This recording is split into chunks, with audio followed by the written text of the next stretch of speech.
할렐루야! 네, 또 금세 한 주가 지났습니다. 그냥 마음 같아서는 지난 주일이 부활주일이었지 않습니까? 부활주일 예배 끝나고 곧바로 지금 다시 예배가 시작된 것 같은 그런 느낌마저 듭니다. 제가 항상 예배가 시작될 때마다 오늘은 정말 좋은 주일입니다. 주일은 정말 좋습니다. 예배를 드리는 것은 정말 좋습니다. 이런 말씀을 드리는데요. 어거지를 쓰는 것이 아니고요. 진심으로 좋기 때문에 그렇습니다. 물론 여러분과 저 사이에 약간의 온도 차이가 있을지는 모르겠습니다만 여러분들도 주일이 좋게 느껴지실 줄로 믿습니다. 그리고 지금보다 갈수록 주일이 더 크게 좋게 느껴지시기를 바랍니다. 그렇게 되면 여러분들의 믿음은 성장하는 것이고 여러분들의 마음과 생각은 그리고 몸은 점점 건강해지는 것입니다. 제가 주일을 좋게 생각하는 이유가 몇 가지 있습니다. 그 중에 몇 가지만 말씀을 드리면 주일날 예배를 드릴 때 그동안 무수히 주일 예배를 인도해 보았고 기도도 해 보았고 찬송도 불러 보았고 설교도 해 보았음에도 불구하고 약간의 긴장감이 있습니다. 그렇게 많이 예배를 드렸는데도 불구하고 약간의 긴장감이 있어요. 여러분들처럼 그냥 예배 시간에 앉아있기만 하고 누군가 인도하는 대로 따라가기만 하면 되는 입장이 아니고 인도해야 되고 그리고 특별히 기도나 설교 시간에는 열정적으로 이 하나님의 말씀을 잘 전달해 주어야 되거든요. 단순한 지식의 전달이 아니고 은혜가 전달돼야 되고 믿음이 들어가야 되는 그리고 눈에 보이지 않게 이 말씀을 타고 성령님께서 들어가 주셔야 되기 때문에 그냥 연습을 하고 그냥 공부를 조금 한다고 되는 것이 아닙니다. 그걸 이제 알기 때문에 긴장감이 있거든요. 긴장감이 있어요. 하나님, 전 부족합니다. 저는 부족한데 하나님, 저 부족한 거 알고 세워주시지 않았습니까? 제가 완벽한 일꾼인 줄 알고 깜빡 속으셔서 저를 일꾼으로 세우신 게 아니죠. 하나님이 속으시는 분이 아니지 않습니까? 저 부족한 거 다 알고 세우셨지 않습니까? 모세가 그랬던 것처럼 저는 주의 종 안 할랍니다. 저도 옛날에 그렇게 사양했던 적이 잠깐 있었습니다. 그럼에도 불구하고 너 부족한 거 다 알아. 너 부족한 거 알고 세우는 거야. 아니 부족해서 이렇게 일을 하다가 이 실수하고 그러면 안 되지 않습니까? 물론 그러면 안 되지. 너의 부족함 위에 나의 온전함을 덧입혀 줄 테니까 걱정하지 말고 해. 그런 하나님의 말씀이 있어서 그것을 믿음으로 은혜로 받고 그렇게 겁없이 담대하게 주의 종으로서 지금까지 일을 해온 것입니다. 그래 늘 예배 전에 기도로 준비하고 말씀도 충분히 읽고 관련된 책도 읽고 원고도 써보고 또 여러 가지로 준비를 한다고 하지만 항상 예배 직전에 설교 직전에 부족한데 준비가 너무 부족한데 이런 생각을 합니다. 그럴 때마다 주님께서 마음속으로 야 네가 설교하냐? 내가 설교하는 거야. 이렇게 용기를 주시죠. 그래 하나님께서 도와주시는 체험을 몇 번 하고 나니까 그래 지난주만 오늘만 부족했냐? 지난주도 부족했지. 그러니까 부족하다고 뻔뻔하게 준비를 안 하면 물론 안 됩니다. 내가 할 수 있는 최선은 해야죠. 그러나 내가 아무리 최선을 다하고 그보다 더 해도 채울 수 없는 부분이 있다는 것을 인정해야 됩니다. 하나님 이 부분은 제가 못하는 부분입니다. 이 부분은 하나님께서 해주셔야 됩니다. 하면서 생떼를 쓰다시피 하나님의 도와주심을 구하는 거죠. 하나님 저를 불쌍히 여겨주시고 우리 교회 성도들을 불쌍히 여겨주시옵소서. 말씀 먹어야 삽니다. 말씀 오늘 주셔야 됩니다. 제가 준비한 건 이건 지식이지 말씀이 아닙니다. 이 지식이 말씀이 되게 하려면 하나님께서 저에게 성령을 부어주셔야 되고 우리 성도들에게 성령을 부어주셔야 됩니다. 그렇게 이제 기도하면서 이제 예배가 진행이 되는데 이게 어느 순간 강단에 설 때 그 긴장감과 두려움이 사라지고 할렐루야 하고 인사하면서 저도 모르게 웃게 되고 힘이 나게 됩니다. 제가 예배 때 드리는 모든 말씀을 토시지 하나 빠뜨리지 않고 다 원고로 적는 것은 아닙니다. 저는 그렇게까지 할 능력은 안 됩니다. 그러나 전혀 생각지도 못했고 준비되지도 못했지만 하나님께서 순간순간 주시는 말씀들이 있어요. 우리 아내가 제가 예배를 인도하는 것을 가장 많이 참여했을 텐데 완벽하게 원고를 준비했을 때보다 순간순간 하나님께서 영감으로 주신 그 말씀을 선포할 때가 더 감동적이고 은혜 된다는 그런 이야기를 했습니다. 역시 하나님께 좋은 거예요. 그런 마음으로 오늘도 감히 겁없이 담대하게 강단에서 지금 말씀을 선포하고 있습니다. 그런 믿음이 있어야 됩니다. 하나님께서 해주신다라는 믿음이 있어야 됩니다. 너무 그것만 믿고 아무 노력도 하지 않는 것은 안 됩니다. 항상 그 균형을 잘 잡혀야 돼요. 모르는 사람이 보면 에휴, 하나님이 도와주시는 게 아니라 목사님이 다 준비하셨네. 목사님 저렇게 오랫동안 기도하시고 저렇게 여러 날 말씀을 준비하시는데 역시 우리 목사님 말씀이 이게 군더더기가 없고 메시지가 분명하고 말씀을 듣는 사람들에게 감동을 주는 걸 보면 역시 말씀을, 이 설교를 목사님께서 다 준비하신 거네. 옆에서 보면 그렇게 느껴질 수 있을 정도로 우리가 할 수 있는 노력을 최선을 다해야 됩니다. 이만하면 된 것 같은데 싶을 때 멈추지 않고 그보다 더 해야 됩니다.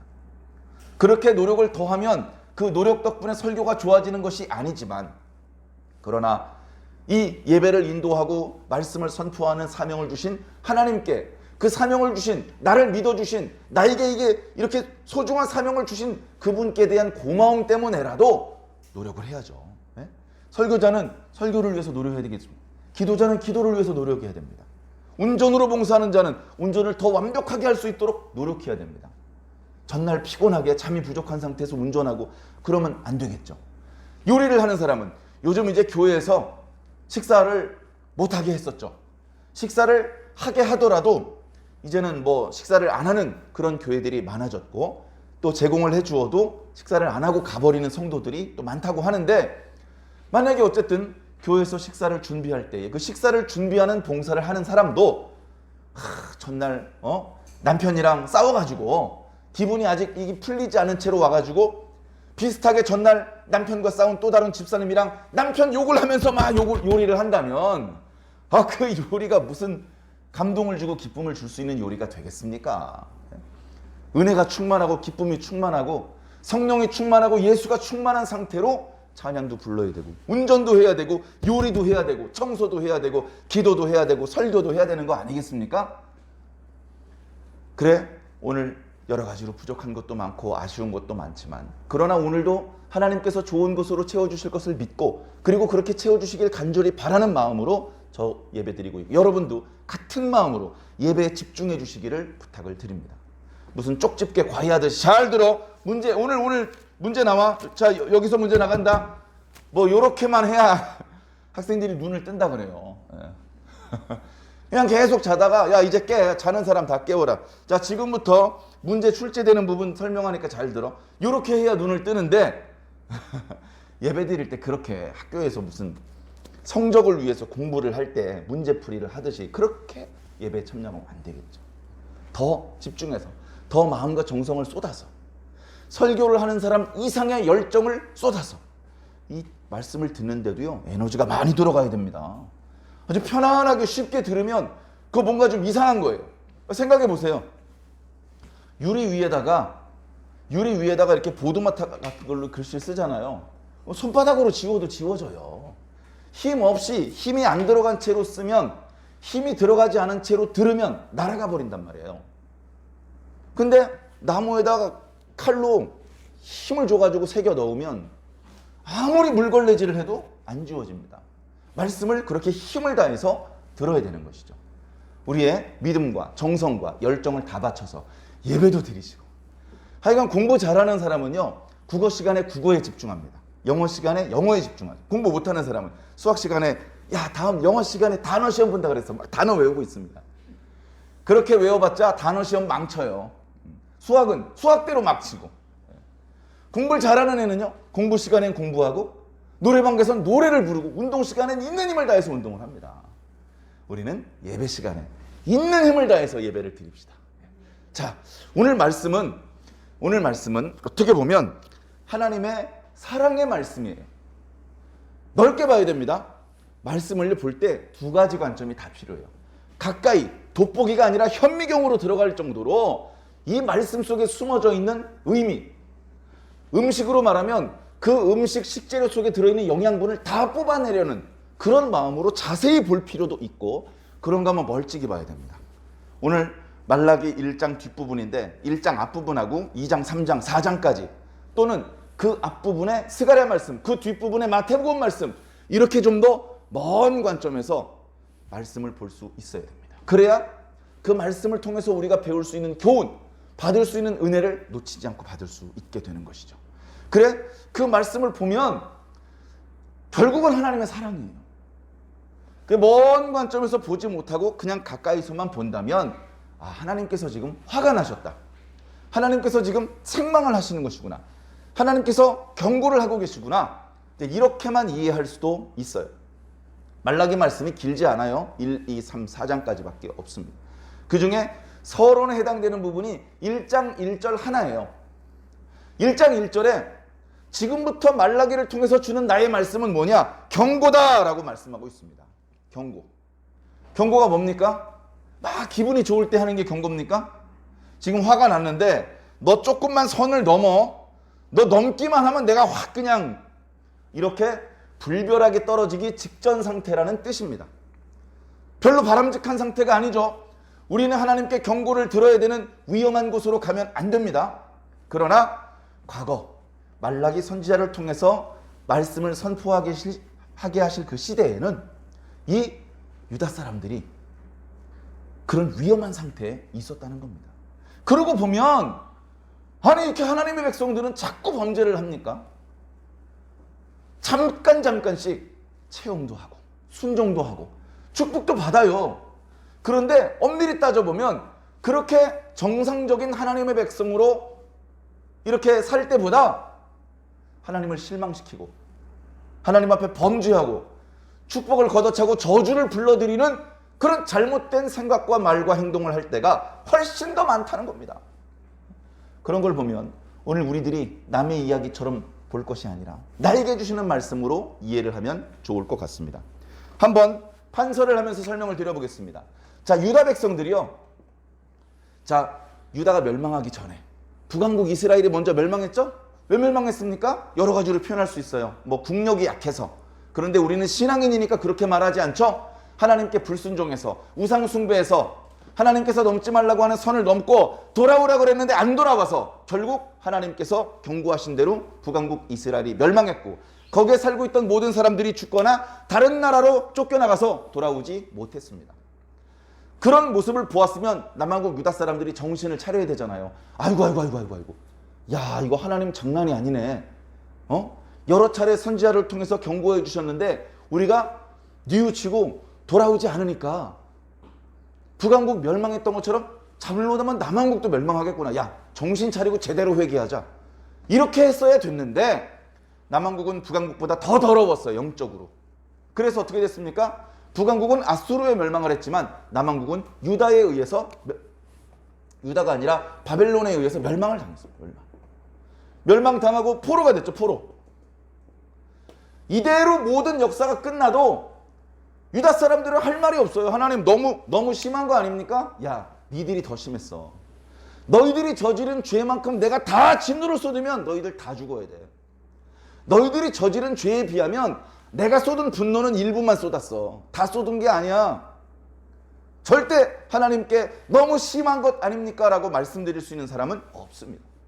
자, 그런 상황에 전혀 회개하지도 못하고 여전히 바벨론 언저리에 살면서 정신을 못 차리고 있는데도 불구하고 그들의 어떤 뉘우치는 모습 때문이 아니라 조상들과 맺었던 언약 때문에 당신 자체가 가지고 있던 구원이라는 큰 그림 때문에 예레미야 선지자를 통해서 25장에 예언하게 하셨던 그 말씀의 성취를 위해서 하나님께서는 유다 백성들을 귀환하게 하셨습니다. 귀환. 1차 귀환 때 인도자가 스룹바벨이기 때문에 스룹바벨을 통해서 귀환을 했다. 그리고 그때 성전을 다시 재건했기 때문에 그 성전 이름도 첫 번째 성전을 솔로몬 성전이라고 이름을 붙이는 것처럼 두 번째 성전도 스룹바벨 성전이라고 이름을 붙입니다. 귀환을 했습니다. 어려움이 있었죠. 어려움이 있었습니다. 그런데 그래도 이 귀환한 사람들이 이 범죄, 과거의 범죄에서 나라를 잃어버렸다는 것을 기억하면서 야, 우리는 범죄하지 말자. 하나님께서 말로 할 수 없는 엄청난 은혜를 베푸셔서 우리가 이렇게 공짜로 고향에 돌아올 수 있게 되었는데 여기서 또 범죄하면 야 이건 하나님께 이러면 안 되는 거지.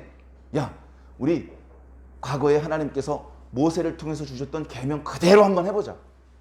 말씀 그대로 한번 해보자. 이런 선한 마음을 먹었어요. 그래서 성전이 아직 준비가 되어 있지도 않은데 우선 제단부터 만들고서 거기서 율법에 명시한 그대로 제사를 드리기 시작했습니다. 그때가 마침 7월쯤 되었는데요.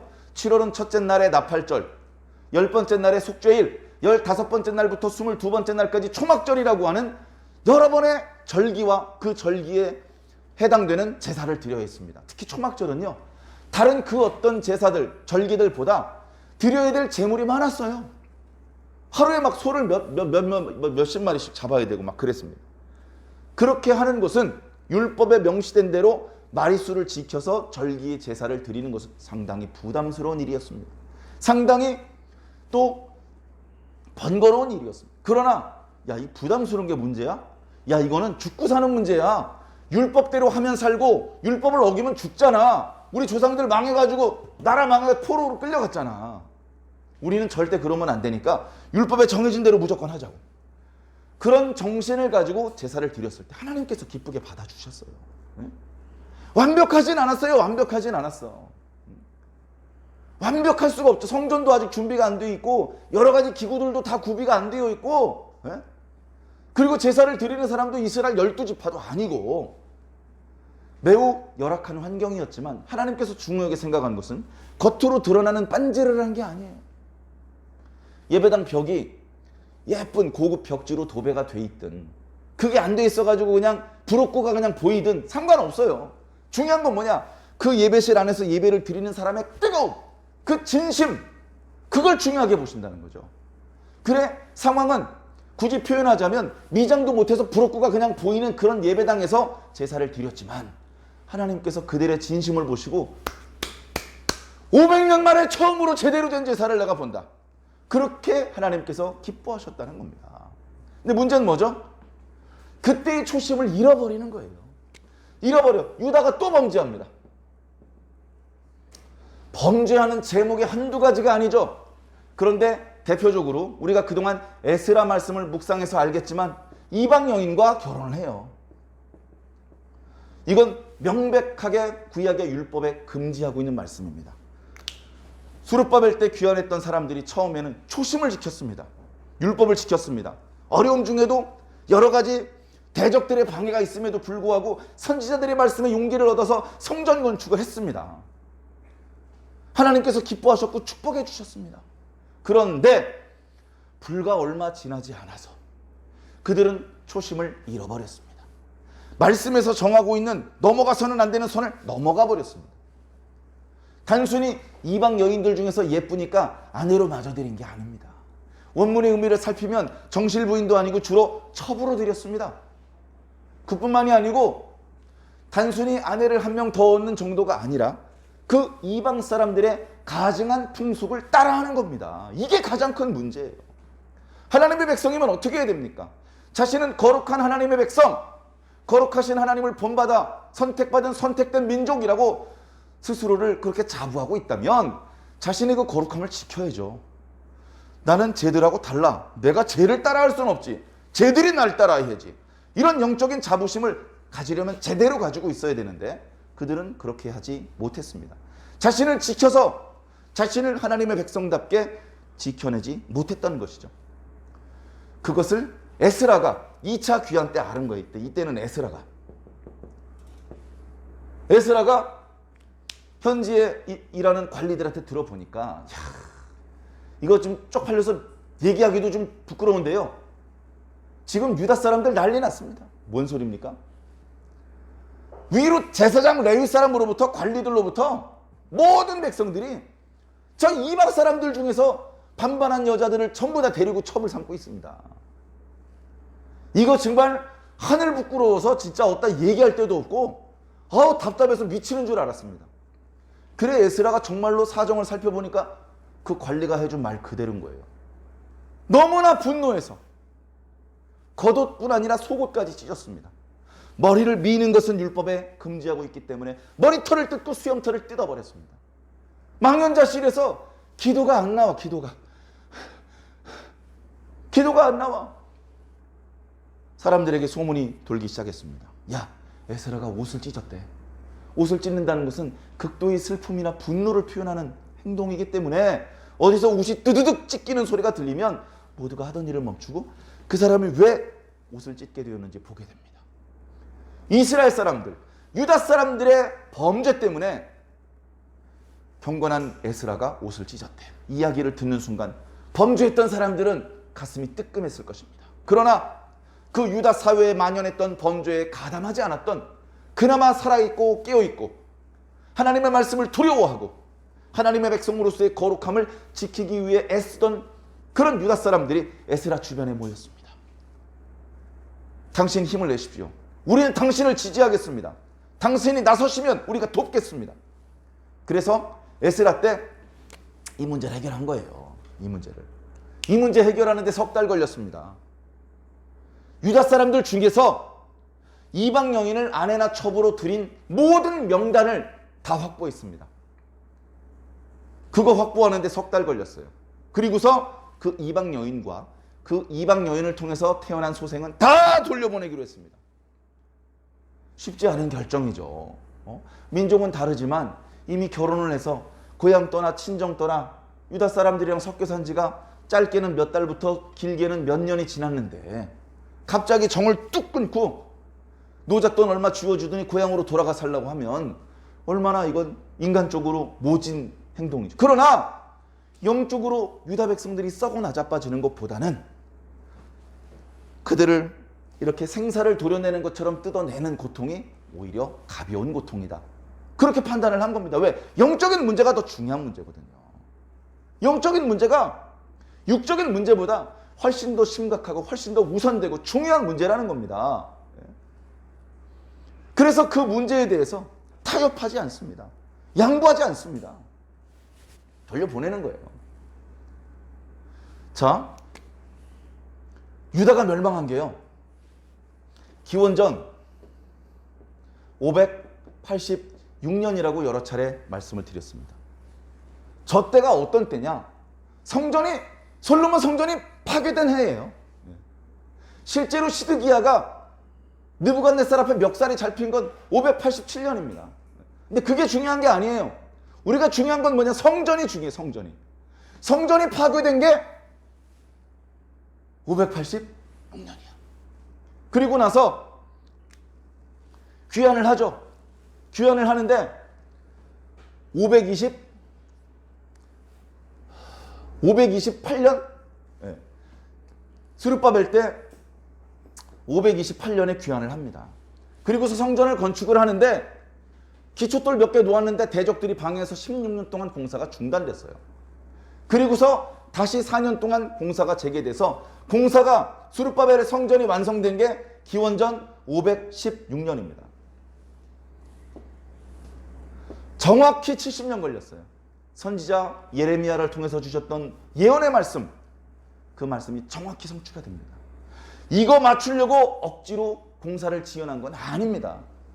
유다 사람들은 자기가 할 도리를 다하고 자기가 할 수 있는 힘을 다해서 성전을 지었는데 완공해놓고 준공식을 하나님 앞에 바치고 나니까 옛날 느부갓네살에 의해서 성전이 파괴되고 불탄 정확히 70년 되는 해였습니다. 할렐루야!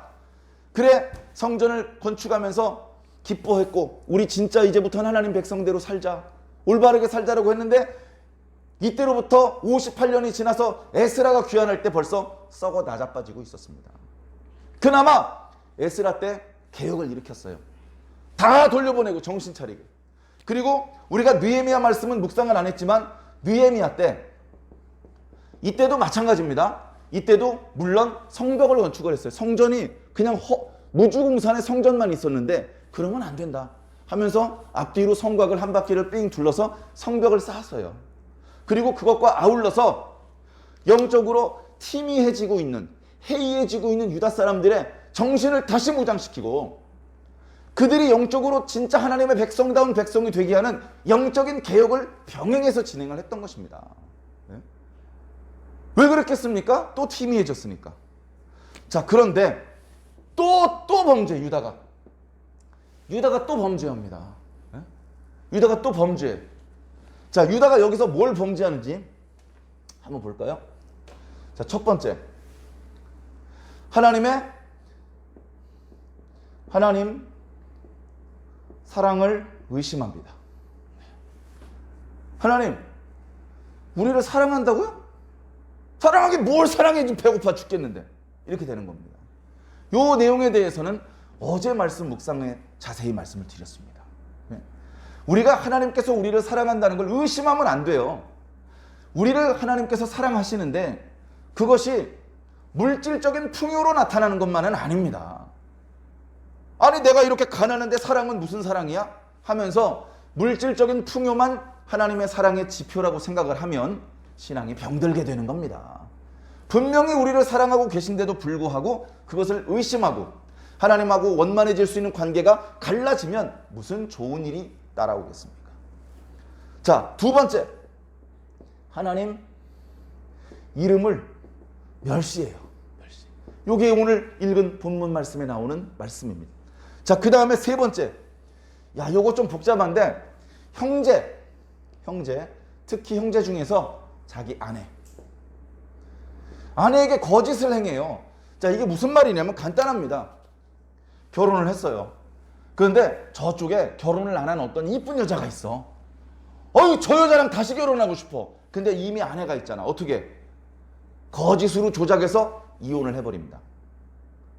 그리고서 그 이쁜 여자랑 결혼을 하는 이런 짓을 한단 말이에요. 누가? 하나님께 선택받은 거룩한 이 유다 백성들이. 말도 안 되죠? 자, 그리고 뭐라고 말하는지 압니까? 그리고 하나님의 정의를 의심. 이런 부주의한 것이 있는데도 하나님께서 불벼락을 떨어뜨리지 않으니까 그나마 경건하게 살려던 유다인들이 생각을 합니다. 야, 하나님이 살아계시긴 뭘 살아계셔? 하나님이 공의롭기는 뭐가 공의로워? 이렇게 또 함부로 말을 한다는 겁니다. 또, 자, 지금 여기 있는 6가지는 모두 말라기서에 있는 말씀입니다. 말라기서에. 자, 그리고 또 뭐라고 말하냐면요. 야, 하나님께서 자꾸 선 넘어갔으니까 돌아오라고 하는데 우리가 어떻게 돌아갈 수 있느냐? 어떻게? 하나님의 뜻, 어떻게 하는 것이 하나님의 뜻대로 사는 것인지 망각을 한 거예요. 망각. 이 응답에 대해서는 잘 알고 있죠? 11조와 헌물을 온전히 바쳐봐라. 복을 쌓을 것이 없도록 쌓아주지 않으신 시험해봐라. 잘 하시는 말씀. 마지막으로 6번째. 야, 우리가 언제 말로 하나님을 대적했느냐? 말로. 대적 겁나게 많이 했습니다. 어쩌면 이렇게 뻔뻔할 수가 있죠? 입만 열면 하나님을 대적하는 말을 쏟아냈으면서 하나님께서 야, 너희들 왜 저렇게 날 대적하니? 그러면 아니, 우리가 언제 대적했어요? 이렇게 오리발을 내밀고 있습니다.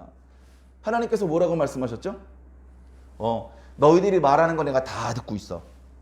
너희들이 말하는 그 내용에 따라서 내가 너희들을 분별할 거야. 저주를 받을 사람은 저주를 받을 것이고 복을 받을 사람은 복을 받을 거야.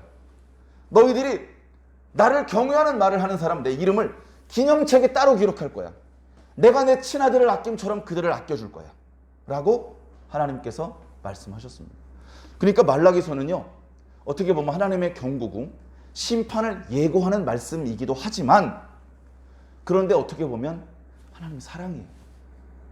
얘들아, 너희들 계속 선을 넘어가서 돌아오지 않으면 그러면 할 수 없이 진노를 당하게 돼. 그러니까 그러지 말고 돌아와라. 돌아와. 다시 하나님을 사랑해라. 다시 하나님의 계명을 순종해라. 다시 하나님을 경외해라. 경외. 하나님의 정의를 의심했었죠? 하나님께서 말씀하십니다. 내가 올 것이다. 내가 직접 가서 정의를 회복할 것이다. 형제, 아내 거짓되게 해가지고 이렇게 불의하는, 그러면 안 된다. 하나님께서 기뻐하시는 제사를 드리고 정직하고 공의롭게 살아야 된다. 자, 오늘 말씀은 2번째니까 이 부분을 좀 더 자세히 한번 살펴보겠습니다. 하나님의 이름을 멸시치 마라. 이게 너무나 당연한 것 같은데요. 네? 오늘 말씀에 하나님께서 뭐라고 말씀하십니까? 야, 너희들 왜 이렇게 날 멸시하니? 네? 아들은 아버지를 공경하는 법이야. 종은 주인을 어려워하고 두려워하는 법이야. 야, 너희들이 나를 아버지라고 하면서 뭘 존중하니? 너희들이 나를 주라고 부르면서 뭘 두려워하니? 라고 하나님께서 말씀하시자 유다 사람들이 뭐라고 말합니까? 하나님, 저희가 언제 하나님을 멸시했습니까?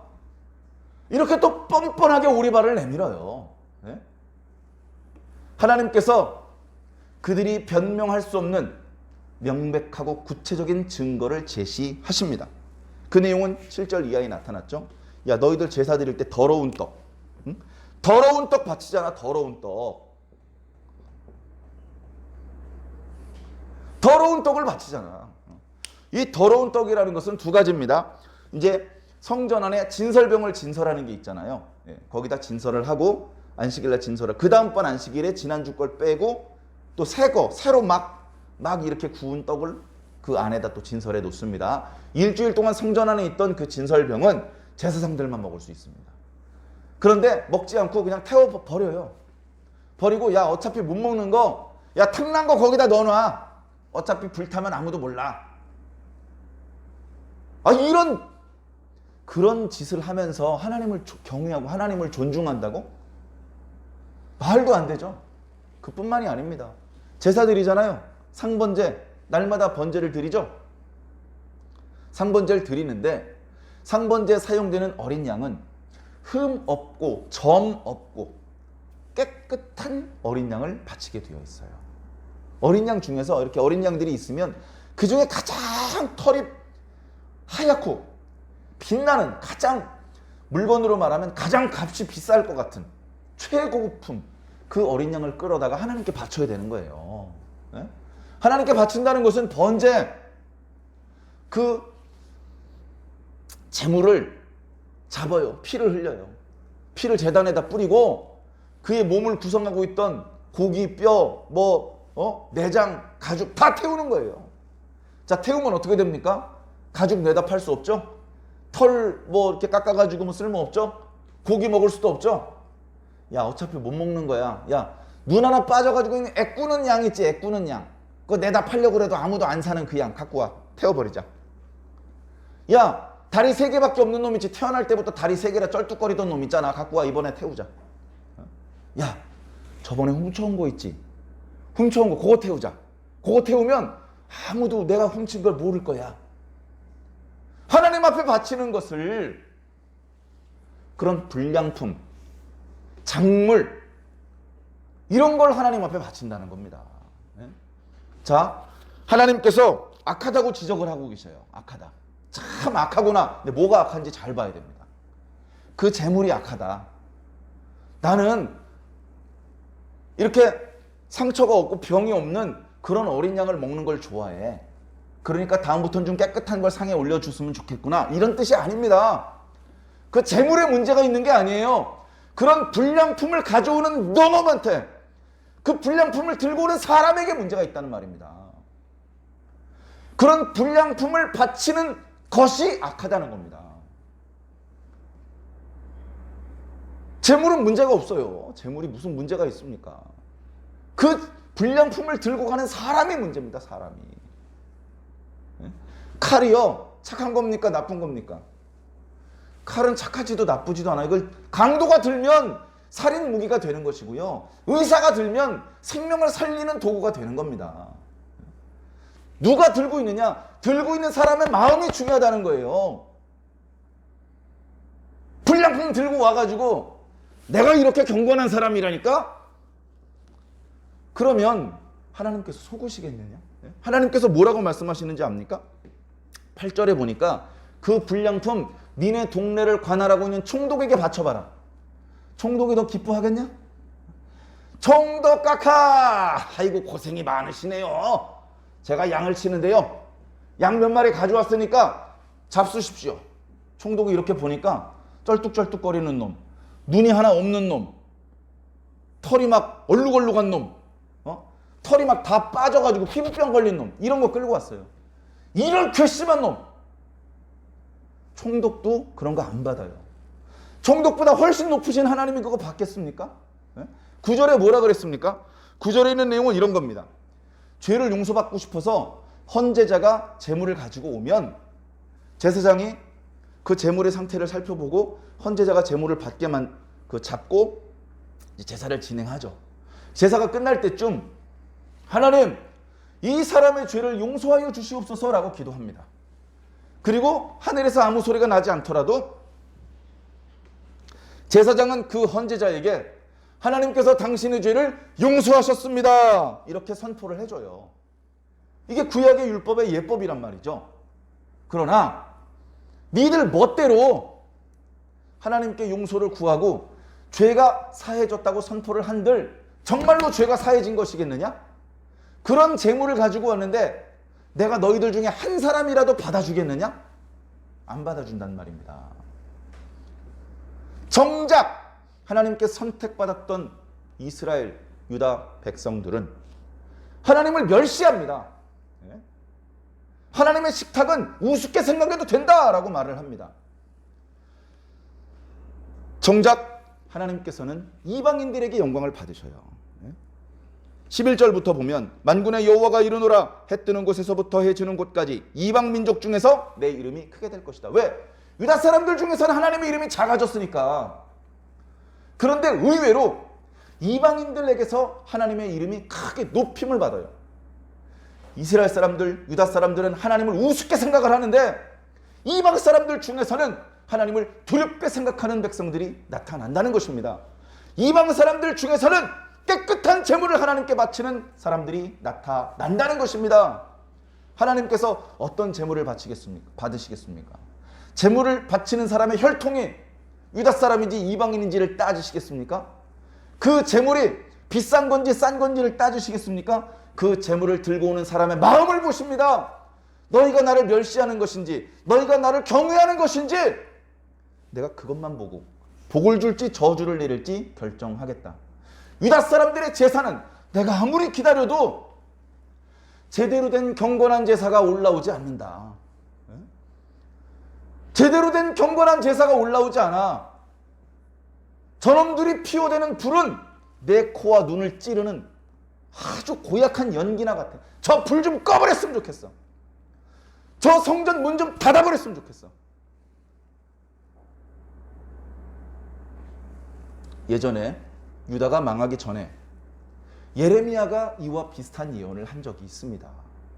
그 예레미야를 들으면요, 오늘 우리도 깜짝 놀래요. 그러니 당시 유다 백성들은 얼마나 깜짝 놀랐겠습니까? 사람들이 안식일 날 성전으로 가요. 제사 드리려고. 안식일 날 성전으로 가는 유다 사람들 앞에 예레미야가 길을 막고 서서 뭐라 그러는지 압니까? 여기는 여호와의 성전이다. 여기는 여호와의 성전이다. 여기는 여호와의 성전이라는 거짓말을 믿지 말라. 이렇게 예언을 했습니다.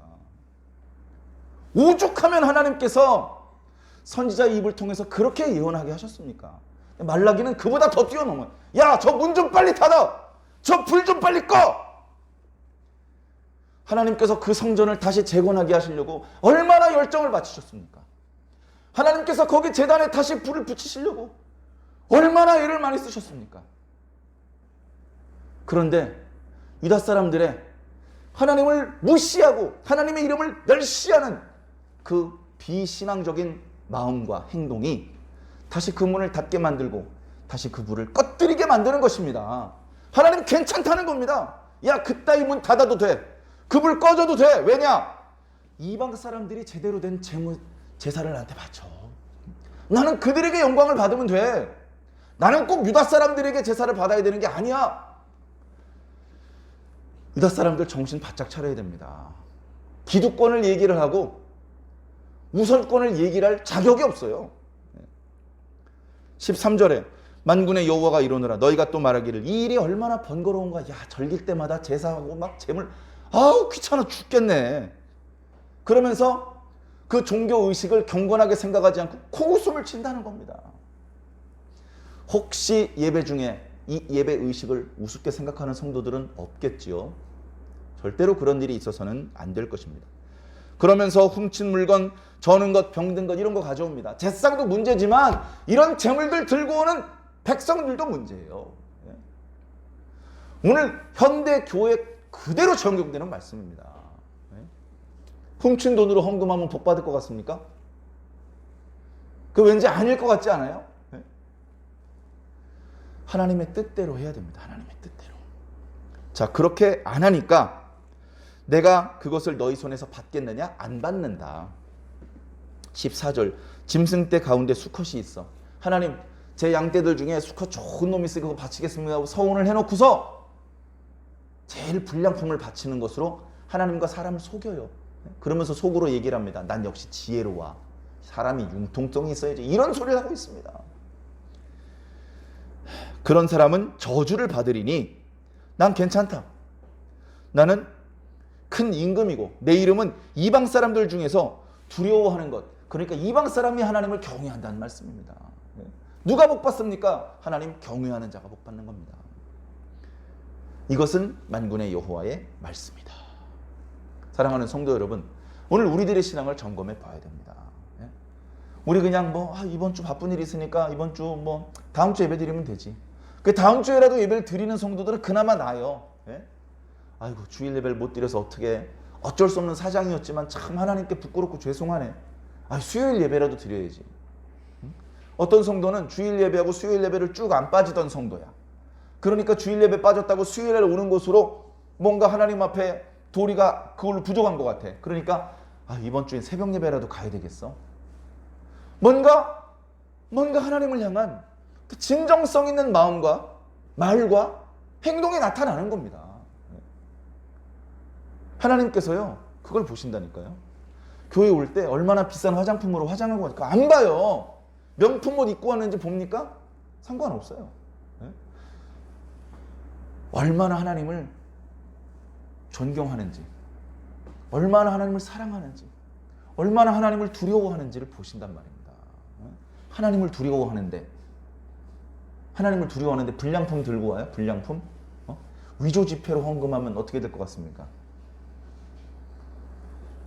그런 걸 우리가 알기 때문에 교회 올 때 명품, 고급 옷은 아니더라도 깨끗하고 단정한 옷을 입으려고 애를 쓰고, 매일 목욕은 못해도 그래도 교회 올 때는 그래도 좀 씻고 머리도 빗고 하려고 애를 쓰고, 그리고 자기가 가지고 있는 돈 중에서 가장 덜 구겨진 그런 것으로 하나님 앞에 바치려고 노력하는 것 아니겠습니까? 빳빳한 돈을 헌금하면 그게 더 복을 받고 그런 건 아닐지 모르겠지만, 그러나 나에게 은혜를 베풀어 주신 하나님께 꾸깃꾸깃한 걸 바치는 건 이건 도리가 아닌 것 같다는 거예요. 하나님께서 괜찮다고 하셔도 내가 아닌 거예요. 내가 가장 사랑하는 내 애인한테 주는 선물인데, 자기야, 가방이 그게 뭐야? 내가 새로 가방 샀어 하면서 검은색 비닐봉지 주겠습니까? 뺨 맞습니다. 그렇게 하면. 우리 엄마 맨날 풀떼기만 먹는데 고기 한번 사드려야지 해놓고서 질기고 뻣뻣한 기름만 끼어있는 그 싸구려 고기 사가지고 가겠습니까?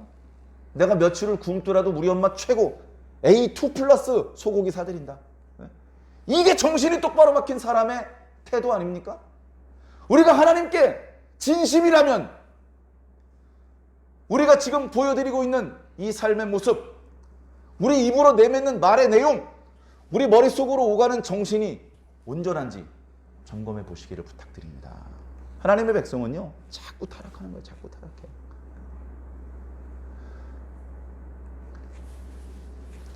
수렵밥 할 때 한번 깨워주시고, 에스라 때 한번 깨워주시고, 느헤미야 때 한번 깨워주셨는데 또 썩으니까 기원전 300년쯤 되었을 때에 말라기 선지자를 보내서 한 번 더 깨워주시는 겁니다.